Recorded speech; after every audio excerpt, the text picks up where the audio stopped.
Assalamualaikum warahmatullahi wabarakatuh. Salam sejahtera bagi kita semua. Perkenalkan, kami dari kelompok 3 ingin mempresentasikan materi tentang relevansi Pancasila dengan manajemen perdagangan di Indonesia. Pancasila merupakan dasar ideologi negara Indonesia yang terdiri dari 5 sila. Dirumuskan pertama kali oleh Ir Soekarno dalam sidang BPU PKI pada 1 Juni 1945. Pancasila lahir dari budaya dan nilai luhur bangsa Indonesia dan menjadi pedoman moral serta arah dalam kehidupan berbangsa dan bernegara.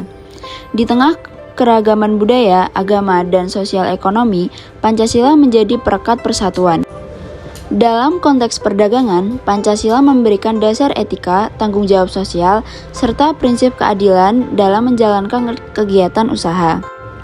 Nilai-nilainya sangat relevan bagi perusahaan dalam mewujudkan perdagangan yang berkelanjutan dan inklusif. Berikutnya, saya akan memaparkan nilai-nilai yang terkandung dalam Pancasila. Sila pertama yaitu ketuhanan yang Maha Esa. Nilai utamanya keimanan, ketakwaan kepada Tuhan, moralitas, toleransi antar umat beragama. Makna dan aplikasinya mengakui adanya Tuhan dan menjunjung tinggi nilai-nilai religius, menghargai kebebasan beragama dan ibadah masing-masing individu, mendorong perilaku jujur, adil, dan bermoral tinggi dalam kehidupan, termasuk dalam bisnis dan pekerjaan. Dalam konteks perdagangan, perusahaan yang menjunjung etika, menghindari korupsi, dan memberi ruang untuk praktik ibadah karyawannya. Sila yang kedua, kemanusiaan yang adil dan beradab. Nilai utamanya penghormatan terhadap hak asasi manusia, keadilan, kesetaraan, dan peri kemanusiaan.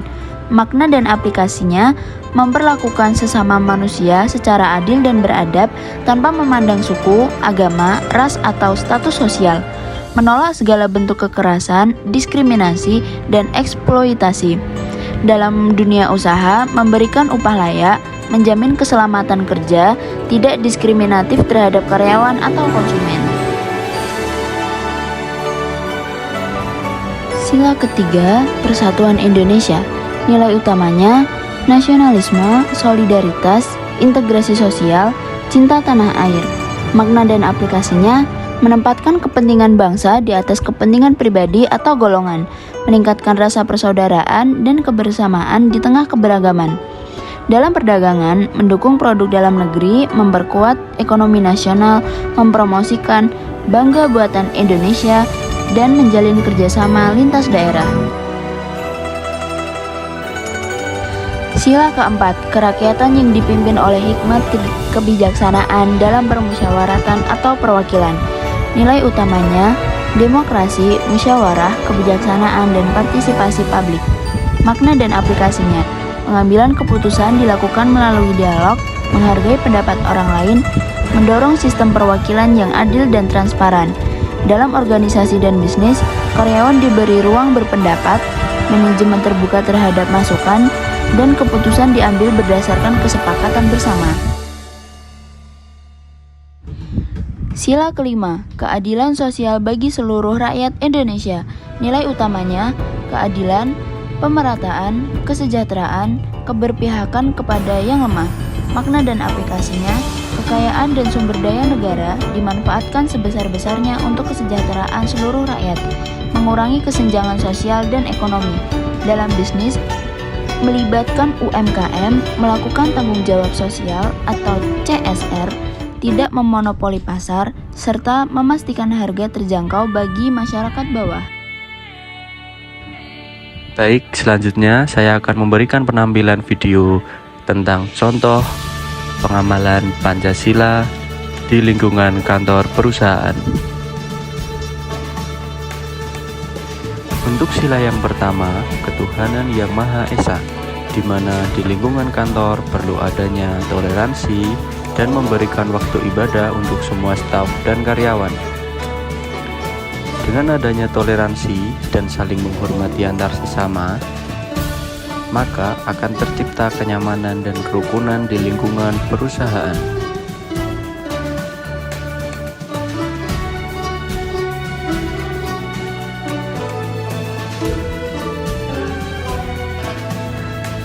Kemudian, pengamalan sila yang kedua yaitu kemanusiaan yang adil dan beradab. Untuk pengamalannya di lingkungan perusahaan, yaitu memiliki rasa kemanusiaan dan keadilan terhadap sesama dengan tidak memandang perbedaan di lingkungan perusahaan. Bersama karyawan dan kepada atasan harus saling membantu jika mengalami kesusahan.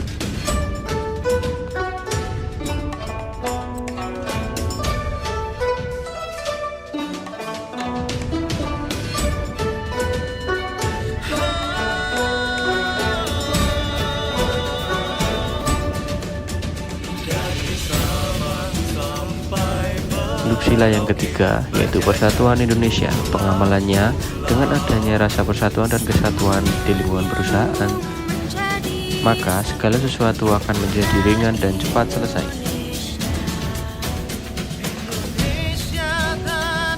Masuk ke sila keempat yang berbunyi kerakyatan yang dipimpin oleh hikmat kebijaksanaan dalam permusyawaratan perwakilan.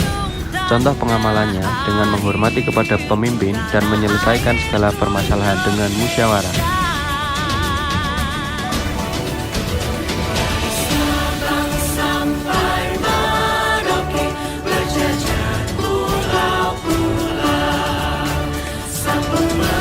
Selanjutnya, untuk sila yang kelima, keadilan sosial bagi seluruh rakyat Indonesia. Di sini, pengamalan yang dilakukan di perusahaan, yakni memberikan hak kepada seluruh karyawan dengan adil, yaitu berupa gaji yang cukup. Berikutnya untuk kesimpulan. Dari pemaparan yang telah disampaikan, kita bisa menyimpulkan bahwa Pancasila bukan hanya dasar negara, tapi juga menjadi landasan moral dan etika dalam praktik manajemen perdagangan di Indonesia. Setiap sila mengandung nilai-nilai penting yang dapat diterapkan dalam dunia usaha, mulai dari kejujuran, keadilan, persatuan demokrasi, hingga tanggung jawab sosial. Melalui contoh seperti Tokopedia dan contoh video yang kami buat, kita melihat bagaimana nilai-nilai Pancasila diterapkan dalam dunia digital modern, baik dalam pemberdayaan UMKM, keadilan kepada karyawan, maupun pengambilan keputusan yang inklusif. Ini membuktikan bahwa penerapan Pancasila dapat menciptakan sistem perdagangan dalam perusahaan yang etis, adil, dan berkelanjutan. Sebagai generasi muda dan pelaku dalam dunia perdagangan masa depan, mari kita jadikan nilai-nilai Pancasila sebagai pedoman dalam setiap kegiatan bisnis, agar tidak hanya mengejar keuntungan, tetapi juga menciptakan manfaat bagi masyarakat luas dan kemajuan bangsa.